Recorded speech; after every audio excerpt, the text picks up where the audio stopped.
Hi friends, welcome back to our channel. ഞാനിന്ന് നിങ്ങൾക്ക് പരിചയപ്പെടുത്താൻ പോകുന്നത് ഒരു നാച്ചുറൽ ഹെയർ ഓയിലാണ്. നമ്മുടെ കുഞ്ഞു കുട്ടികളുടെ തലയിലൊക്കെ സേഫായിട്ട് യൂസ് ചെയ്യാൻ പറ്റിയൊരു ഹെയർ ഓയിലാണ് ഞാനിന്ന് നിങ്ങൾക്ക് പരിചയപ്പെടുത്തുന്നത്. കോൾഡ് കഫ് ഇതിനൊക്കെ നല്ലതാണ് ഈ ഹെയർ ഓയിൽ.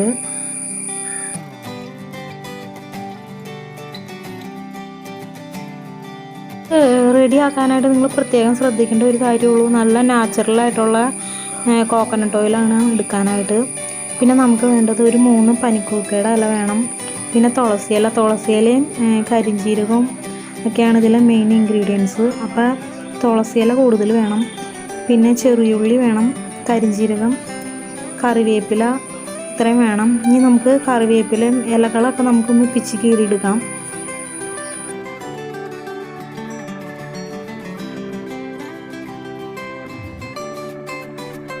ഞാനിവിടെ പനിക്കൂർക്കയുടെ ഇലയും തുളസിയിലയും കറിവേപ്പിലയൊക്കെ ഞാനൊന്ന് ഇങ്ങനെ ചെറുതായിട്ട് കീറി എടുത്തിട്ടുണ്ട്.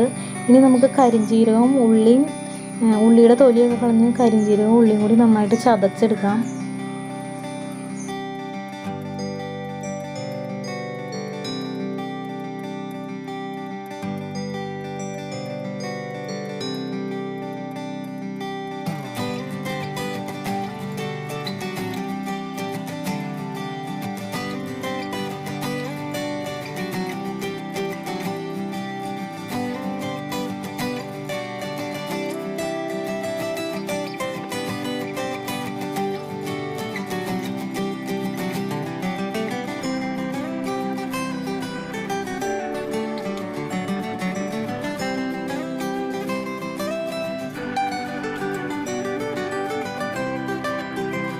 ഞാൻ ഉള്ളിയും കരിഞ്ജീരകമൊക്കെ നന്നായിട്ട് ചതച്ചെടുത്തിട്ടുണ്ട്.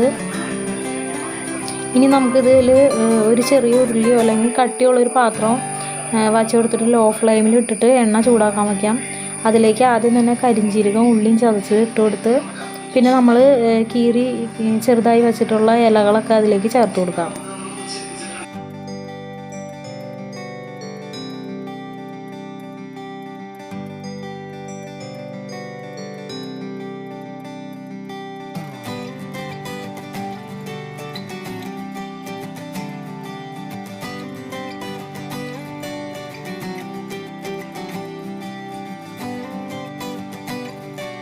ഫ്ലെയിമിൽ വെച്ചിട്ട് തന്നെ ചെയ്യാൻ ശ്രമിക്കുക, ഹൈ ഫ്ലെയിമിൽ വെക്കരുത്, കരിഞ്ഞു പോവും.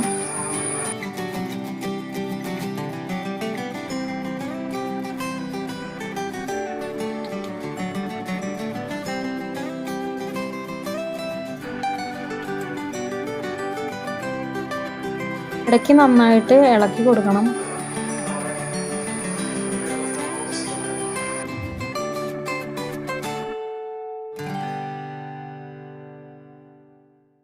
നമ്മുടെ ഉള്ളിയൊക്കെ ഒരു ബ്രൗൺ ഷെയ്ഡായി കഴിഞ്ഞ് കഴിയുമ്പോൾ നമ്മുടെ എണ്ണ റെഡി ആയിട്ടുണ്ടാവും.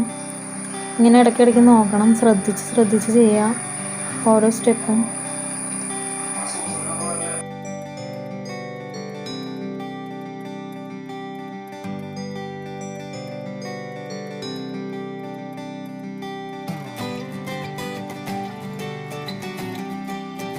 ഓയിലിപ്പോൾ ഇവിടെ റെഡി ആയിട്ടുണ്ട്. ഉള്ളിയൊക്കെ നല്ലൊരു ബ്രൗൺ ഷെയ്ഡായി. നമുക്കിപ്പോൾ ഫ്ലെയിം ഓഫ് ചെയ്യാം. എണ്ണയുടെ ചൂടൊക്കെ ആറി കഴിയുമ്പോൾ നമുക്ക് നല്ലൊരു ബോട്ടിലേക്ക് അരിക്കൊന്നും വേണ്ട, ഇതുപോലെ തന്നെ ഒഴിച്ച് വയ്ക്കാം. നമുക്ക് ഉപയോഗിക്കണതിൻ്റെ അനുസരിച്ച് എടുത്ത് ഉപയോഗിക്കാം. ശേഷം അടച്ച് വയ്ക്കാം എയർ ടൈറ്റായിട്ട്. നിങ്ങൾക്ക് നിത്യവും കുട്ടികളുടെ തലയിൽ ഇത് തേച്ച് കൊടുക്കാവുന്നതുകൊണ്ട് ഒരു സൈഡ് എഫക്റ്റും ഉണ്ടാവില്ല. ഞാൻ ഗ്യാരണ്ടി തരാണ്, ഒരു കുഴപ്പമുണ്ടാവില്ല. ആദ്യക്കുട്ടൻ്റെ തലയിൽ തേച്ച് കൊടുക്കാറുള്ളതാണ്, ഒരു കുഴപ്പമുണ്ടാവില്ല. അപ്പോൾ നിങ്ങൾക്ക് എൻ്റെ വീഡിയോ ഇഷ്ടമെങ്കിൽ ലൈക്ക് ചെയ്യുക, ഷെയർ ചെയ്യുക, കമൻറ്റ് ചെയ്യുക, ഫീഡ്ബാക്ക് അറിയിക്കുക ചെയ്ത് നോക്കിയിട്ട്. അപ്പോൾ വീണ്ടും നല്ലൊരു വീഡിയോയുമായി കാണാം. അതുവരേക്കും ബൈ ഫ്രണ്ട്സ്.